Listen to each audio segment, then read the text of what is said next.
Oke, sahabat-sahabat, timnas Indonesia akan bermentas di round 3 kualifikasi Piala Dunia 2026 zona Asia. Interpretasi dan juga ekspektasi dan juga berbagai spekulasi yang mulai berbunculan di media sosial. Kita menyaksikan bersamalah. Bahkan ada yang namanya perpecahan. Apapun itu yang terjadi, mari kita kawal dan kita backing tim ini. Karena timnas Indonesia perlu dukungan sepenuhnya di tribun nanti. Sahabat-sahabat Garuda, biar gak salah paham, mari kita simak bersama dan tanggapan kalian silakan ditulis di kolom komentar. Yang dapat wawancara eksklusif dengan Kluivert, dan di semuanya kalau gue ngeliat garis merah, ini sosok yang pede. Ini sosok yang jago berdiplomasi, dalam artian bagaimana dia menolak sebuah pertanyaan, bagaimana dia bertutur kata untuk menjawab sebuah pertanyaan dengan sebuah optimisme tinggi. Itu keren banget sih dari sisi Kluivert. Makanya kalau berapa kali gue bilang yang diadres oleh PSSI, yakni Pak Erick Thohir ketika mengumumkan pemberhentian Sintayong, kan dia selalu merujuk pada 3 ini kan, prestasi, komunikasi, tactical. Prestasi ya seperti gue bilang juga, ya nggak pernah bisa kita ukur dulu sekarang gitu. Kan belum terjadi. Ya, belum ngapa-ngapain gitu. Komunikasi, ya mungkin ini hal terbesar yang bisa ditawarkan oleh Patrick Kluivert. Kayak anak Persija tiba-tiba nongol Bambang Pamungkas di tim, kan pasti wow, kan pasti ngeliatnya kan seperti itu kan, legend lo gitu. Nah ini itu yang terjadi mungkin dalam ruang ganti para pemain kita yang majority pemain-pemain dari Belanda gitu. Melihat Kluivert, mereka look up untuk Kluivert, dan apa yang akan dimunculkan dari mulut Kluivert pasti mereka percaya itu karena dia pernah melewati segala macam bentuk rintangan ketika menjadi pemain. Jadi dari komunikasi bisa jadi akan terpenuhi. Dari sisi taktikal, mungkin gua nggak ngeliat ke Kluivert ya, karena secara jujur CV dia sebetulnya nggak sementereng itu kalau kita bicara pelatih. Ini ya Malah Lanzat dan Pastor. Ya, justru 2 nama yang sudah diumumkan pasti menjadi asistennya. Bisa jadi bertambah lagi menjadi 4 dan kita nggak tahu siapa. Tapi paling nggak dari 2 itu menawarkan sesuatu yang emang positif. Kalau kita bicara Pastor, ya kita melihat seorang pelatih yang 3 kali menaikkan sebuah tim untuk promosi dari Eerste Divisi ke Eredivisie, Excelsior, Sparta Rotterdam sama Almer. 3 tim yang luar biasa ya dari sisi penampilan dia gitu. Lalu Dani Lansat pun punya CV yang cukup mentereng sebagai asisten pelatih, sehingga apa yang nanti ditawarkan dari sisi taktikal akan diakomodir oleh 2 mantan atau asisten pelatih inilah. Jadi ya kalau lo tadi nanya targetnya, nah ini kan sangat menarik ya. Dalam jarak waktu hanya 2 bulan, di mana lo tidak bisa ketemu pemain-pemain lo. Betul. Dalam kurun waktu itu, lo tidak ada uji coba lagi untuk bisa sampai ke Maret ini. Langsung pertandingan kan. Jadi kan apa yang dia jawab dengan menit bermain kan otomatis atau hal yang bisa dibilang template ketika pelatih melatih timnas ya pasti ngeliat dari menit main kan. Cuman kan dia kan belum tahu peta pemain kita seperti apa gitu kan. Apa dia tahu Justin Hubner itu menit mainnya dikit, apa dia tahu Nathan Chuaon menit mainnya juga dikit. Ya pemain-pemain yang biasa menjadi pemain reguler di timnas kan banyak yang menit mainnya dikit di klubnya, tapi ternyata mereka tetap bisa perform ketika di timnas. Ya memang butuh waktu panjang bagi Sintayong untuk tahu pada waktu itu gimana para pemain ini bisa perform di timnas, walaupun dia tahu dia nggak main banyak di klubnya. Tapi gue percaya Marcelino dengan menit tampil dikit akan bisa perform di tim. Ya begitu pula dengan pemain-pemain yang lain yang nggak punya jam terbang dikit gitu. Jadi dari sisi situ ya mungkin ya Kluivert akan mulai mempelajari nih permainan dari semua pemain yang ada di klub-klub yang bermain. Kalau yang nggak bermain mungkin dia akan melihatnya ketika di timnas. Apa sih yang ditawarkan oleh pemain-pemain ini ketika mereka berseragam timnas? Lihat video-video. Iya, dari video tim analisisnya dan based on 2 pertandingan yang dia bilang dia tonton secara lawan full, Arab ya? Lawan Arab salah satunya di Jakarta dan lawan Australia juga di Jakarta. Jadi based on 2 pertandingan ini dia cukup yakin kalau kita bisa mengambil poin. Australia dengan defense kita yang luar biasa pada saat bermain di GBK. 28 shots ditembakkan, nggak ada 1 gol pun yang masuk. Martin Paes menjadi pemain terbaik dari sisi defense. Kalau itu kita bisa aplikasikan di Australia, artinya kita bisa membawa pulang 1 poin. Mungkin itu harapan dia. Melihat Arab Saudi kita menang seperti itu, bayangannya kan Bahrain kan tim dari Jazirah Arab. Mirip. Gaya bermainnya mirip, posturnya mirip, mengandalkan fisik, mengandalkan body charge yang kayak gitu-gitu. Mungkin gaya mainnya sama, tapi gimana bisa mengalahkan mereka terlihat pada permainan melawan Arab Saudi. Jadi dia mungkin melihat 2 laga ini sebagai laga yang cukup realistis Ya. untuk mendapatkan 4 poin. Oke, Jal, kalau lu gimana? Sama tambahan ada kejutan nggak nama-nama yang dipanggil Ya. nanti? Kira-kira dari Kluivert ya? Iya. Silakan. Gua rasa untuk soal kejutan dulu ya. Untuk kejutan gue sih lebih menarik bukan soal siapa saja nama-nama baru yang akan bergabung ke timnas Indonesia, tapi gue lebih tertarik soal prospek siapa aja nama-nama lama yang dapat kesempatan lagi bersama timnas Indonesia bersama Patrick Kluivert. Karena menurut gue dari segi performa beberapa pemain, ini kan kayak Egy contohnya. Egy kan performanya sempat dipanggil timnas. Tomaniani misalnya. Awas mas. udah lama nggak main kan? Bagi gue aja udah lawas itu. Egy contohnya. Karena Egy ini menjadi menarik karena Egy lagi perform di Egy Melgiansa. lawas juga Lucu bagi gua. Jadi menarik kalau kita kait-kaitin gitu. Egy lagi perform Egy lagi bagus. top skor 9 gol total. 9 Ya. gol gol, di 4 Liga assist ya. Indonesia. 9 gol 4 assist dan Terus? itu jadi menarik karena performanya lagi bagus dan si Kluivert ngasih kode-kode ya kita akan lihat dari menit bermain karena gua rasa Egy udah memenuhi kualifikasi tersebut dan ini jadi menarik gitu untuk nama-nama tersebut. Ya. Dan nama-nama lain jelas masih banyak lah ya menurut gue yang bakal dapat kemungkinan dapat kesempatan kedua itu jauh lebih menarik menurut gua.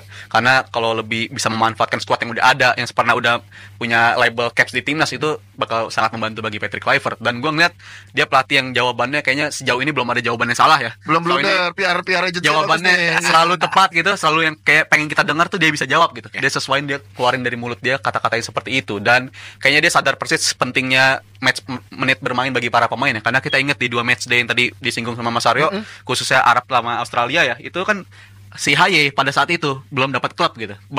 Udah dapat klub tapi menit latihannya masih dikit banget sama Almer karena dia datangnya kan setelah periode transfer udah mau tutup gitu. Dan itu dampaknya kan parah banget bagi Tom Haye di mana dia menit bermain juga kelihatan Menit 60 fisiknya. ngap ya kelihatan. Iya, kelihatan banget fisiknya juga sangat berpengaruh. Bahkan di game keduanya dia turun sebagai pemain dari bangku cadangan. Jadi dia sadar persis kalau bagi para pemain-pemain yang tampil abroad ini penting banget menit bermain juga. Bukan karena dia level kualitasnya main di liga yang lebih bagus, mereka dapat garansi main juga. Karena itu udah pasti akan jadi pertimbangan juga sih bagi Patrick Kluivert. Oke. Dan gue tadi juga baru nonton sebelum datang ke sini yang liputan 6 ya, dia interview sama Patrick Kluivert. Katanya Dani Lanzat pun ngeliat Patrick Kluivert kayak dream come true gitu bagi dia untuk bisa kerja sama bareng si Patrick Kluivert. Jadi bagi jajaran pelatih aja bisa ngerasain hal yang kayak begitu, gimana bagi para pemain-pemainnya punya someone to look up to gitu dari seorang Patrick Kluivert yang bisa nularin performa dia. Ada satu hal yang perlu diperhatikan adalah waktu persiapan yang cukup mepet karena Patrick Kluivert ini akan kembali dulu ke Belanda sebelum akhirnya berangkat ke Indonesia lagi nanti di bulan Februari. Oh, dia balik dulu ya? Dia Dia akan balik belum dulu. stay ya? Belum Belum. stay. Oh. Dia mau jual mau jual tanah dulu. Ada Iya. Kemarin sih habis lihat-lihat di penjata. Dekat lah ya, dekat. Oh, siapa dia bolak-balik ya? Iya, dia bolak-balik Oh, dulu. oke. Makanya Februari baru datang ke sini dan langsung melihat pertandingan-pertandingan di Liga 1. Apakah persiapannya ini ideal kalau kita berbicara tentang pelatih tim nasional, Mas Aryo? Ya nggak pernah ideal ya kalau kita bicara sebuah ajang kualifikasi. Kalau kita bicara turnamen ya mungkin ada persiapan cukup panjang untuk sebuah turnamen gitu. Tapi kalau kualifikasi ya pasti lo terlimitasi banget dengan FIFA Matchday yang sudah ditentukan kapan-kapan aja dan periode dari Desember sampai Maret memang nggak pernah ada gitu begitu padat. Dan dia tahu level klub pun lagi gila-gilanya di periode itu. Dari bulan Maret ke Mei pun lagi gila-gilanya juga. Makanya cuma ada di bulan Juni dan juga Maret. Pasti nggak ideal kalau kita bicara persiapan di mana dia harus mengumpulkan pemain, karena kan nggak bisa melakukan itu. Cuman yang gue selalu bisa gue bilang cukup optimistis akhirnya dan juga ya salut sama dia adalah optimisme dia gitu. Dia melihat kepercayaan diri besar yang bisa digali dari tim ini, dukungan dari segala macam faktor termasuk penonton juga. Dan kalau dia bilang dia akan datang di bulan Februari, mungkin nanti akan langsung lanjut sampai Maret sampai ya. Maret, karena dia memang akan memetakan melihat pemain-pemain mana yang berdasarkan match minute play yang dia katakan itu bisa aja dia melihat pemain-pemain yang ada di Liga 1. Kalau gua sukanya Sintayong dulu adalah ini pelatih yang fair dalam memberikan kesempatan karena selalu melakukan pemanggilan terhadap pemain-pemain yang di Liga 1-nya mainnya bagus. Selalu dikasih kesempatan. Yang bagus bisa membuktikan pemanggilannya itu dia beri kesempatan akan lanjut terus. Yakob Sayuri contohnya, Witan contohnya, Egy ya segala macam lah yang ada di tim sekarang itu mereka bisa ngebuktiin itu. Nah, Patrick Kluivert moga-moga akan melakukan hal yang sama dalam artian dia melihat pemain-pemain yang punya potensi bagus akan dipanggil lagi. Yaitu nama-nama yang tadi gue sebut, gue rasa memang layak ya masih berada dalam tim karena sedang bagus juga di liga di klubnya masing-masing. Di masing-masing sedang tampil bagus. Ya Malik Rizaldi kalau dipanggil lagi juga oke. Iya, Malik Rizaldi bagus lagi Di lini belakang juga banyak pemain yang ternyata bisa. Ya ada yang muda-muda ya. Kita sempat singgung Doni Kadekarel. Doni Tri Di atasnya masih ada Ferrari, Rizky Ridho jelas masih ada di situ. Ya kalau dia memang melihat potensi itu dan bisa disinergikan dengan kerangka yang mungkin dia bayangkan timnya akan berisi pemain-pemain yang dia tahu kapasitasnya duluan gitu, ya mungkin ini menjadi hal yang menarik. Kalau kayak skema mah udah ada kayaknya dari yang pertandingan sebelumnya, tapi pemantauan sebulan di Februari ke Maret ini juga jadi penting ya, Zal. Iya, gua rasa sih kalau emang targetnya 4 poin itu cukup realistis ya. Ini sekaligus menepis, ini bukan media yang ngebentuk target 4 poin, tapi pelatihnya sendiri udah ngomong targetnya emang 4 poin nih. Dia bilang soalnya terucap dari dia targetnya seri lawan Australia. Kalau menang ya syukur, lawan Bahrain ya target di home emang harus menang. Gitu. Mau nggak mau untuk bisa lolos di Piala Dunia, partai home harus bisa dimanfaatkan dengan 3 poin. Tapi kalau bisa gue bayangkan kenapa ini bisa muncul target 4 poin, karena kalau kita fair-fairan di grup ini pun ya bisa dibilang grup paling kejam juga gitu. Sebelum kita ada pemecatan pelatih, tim-tim lain udah ada pemecatan pelatih duluan. Mancini. Australia dipecat juga, Arab Saudi sama Mancini juga dipecat. Jadi mereka pun juga ngerasa apa yang kita rasain, mereka juga rasain sebenarnya. Walaupun mereka langganan Piala Dunia, tapi mereka juga mantau kita dengan rasa kekhawatiran kalau gue lihat sih. Karena Australia sejak ada pergantian pelatih pun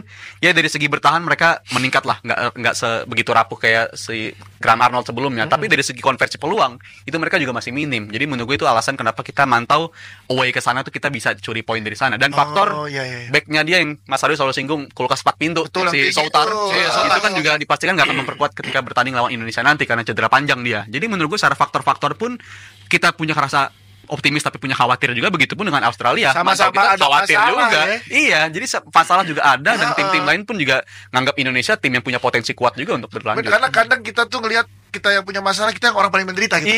Kita nggak tahu orang lain tuh sebenarnya punya masalah juga. Sama halnya dengan kita punya kepercayaan diri tinggi, mereka juga punya. Yang sering kita miss kan. China lawan China, kita harus menang lawan China. China juga mikir harus menang lawan kita. Maksudnya hal-hal yang dari dua sisi itu harus tetap dilihat. Karena nggak bisa hanya dilihat dari satu sisi aja. Itu ya kan, kalau cuma dari satu sisi kan kesian sisi sendiri. Kasihan ya. Lawan Australia bulan Maret, Lanza dan Pastor langsung kerja. Tidak menunggu bulan Maret, 2 asisten pelatih timnas yaitu Denny Lanza dan Alex Pastor langsung bekerja. Alex Pastor melalui Instagramnya memposting bahwa dia sedang melakukan analisis strategi pertandingan antara Indonesia versus Arab Saudi. Dia nampaknya sedang mencari strategi terbaik yang akan digunakan oleh timnas Indonesia. Sedangkan Denny Lanza melakukan analisis pertandingan antara Australia versus Arab Saudi. Dia nampaknya mencari kelemahan dari timnas Australia yang akan jadi lawan Indonesia pada Maret mendatang. Tentu dengan begini kita jadi optimis bahwa timnas bisa raih hasil positif pada Maret mendatang. Lu cinta sama negara lu gak akan meributkan naturalisasi dan lain-lain. Naturalisasi dibolehkan oleh FIFA. Kita tidak melanggar aturan apapun. Itu menurut gua. Kedua, bukan negara kita yang pakai naturalisasi. Kita pemain keturunan loh. Mereka masih ada darah Indonesianya. Makanya gue suka dengan kalimat siapa tuh anggota DPR memanggil pulang sang mata air. Prancis lihat pemainnya bocom semua. Nggak apa-apa. Emang ada orang Prancis kayak Makelele mukanya? Nggak ada loh. Gue gak pernah lihat sih orang Prancis asli kayak gimana. Nah, ada ya kayak si ini Gorchuf tuh asli tuh. Giroud Prancis asli. Griezmann tuh ya. Berapa persen Prancis asli di situ. Tapi mereka jual Piala Dunia, yang bawa mereka juara Mbappe. Ada nggak diributin sama orang Prancis? Mainnya hitam semua, gue kayaknya negara gue nggak ada. Karena tujuannya negara gue juara Piala Dunia. Oke, sobat-sobat Garuda fans, saya rasa cukup statement barusan. Jadi bagaimana tanggapan kalian? Silahkan ditulis di kolom komentar. Dan jangan lupa like dan subscribe channel ini agar kalian tidak ketinggalan informasi penting khususnya Timnas Indonesia. Bersama Bapak Erick Thohir, Timnas Garuda aja ya. Dan jangan lupa kita Garuda bersama saya. Salam olahraga.